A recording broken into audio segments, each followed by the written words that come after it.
وَأَقِيمُوا الصَّلَاةَ وَآتُوا الزَّكَاةَ وَمَا تُقَدِّمُوا لِأَنفُسِكُم مِّنْ خَيْرٍ تَجِدُوهُ عِندَ اللَّهِ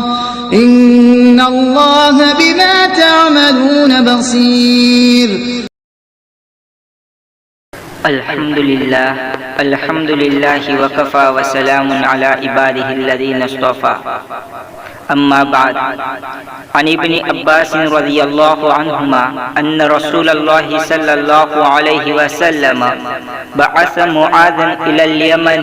فقال انك تأتي قوما اہل کتاب فادعوهم الى شہادة ان لا الہ الا اللہ وان محمد رسول اللہ فإنهم أطاعوا لذلك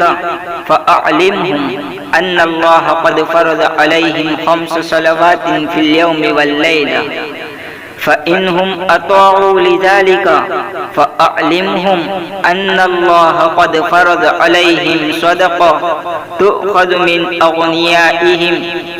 فترد على فقرائهم فإنهم أطاعوا لذلك فإياك وكرائم أموالهم واتق دعوة المظلوم فإنه ليس بينها وبين الله حجاب، متفق علیہ۔ حضرت عبداللہ ابن عباس رضی اللہ عنہما بیان فرماتے ہیں کہ رسول کریم صلی اللہ علیہ وسلم نے جب حضرت معاذ رضی اللہ عنہ کو امیر یا قاضی بنا کر یمن بھیجا تو ان سے فرمایا کہ تم اہل کتاب میں سے ایک قوم یہودی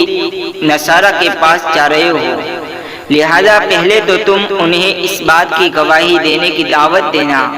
کہ اللہ تعالیٰ کے سوا کوئی معبود نہیں اور بلا شبہ محمد صلی اللہ علیہ وسلم اللہ کے رسول ہیں۔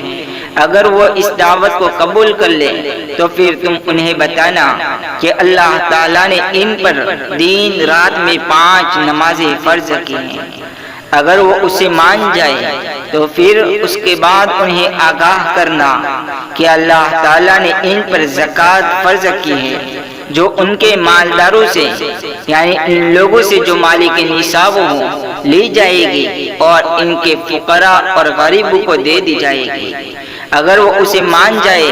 تو تم یہ یاد رکھنا کہ ان سے زکوٰۃ میں اچھا مال لینے سے پرہیز کرنا، بچنا، احتیاط کرنا،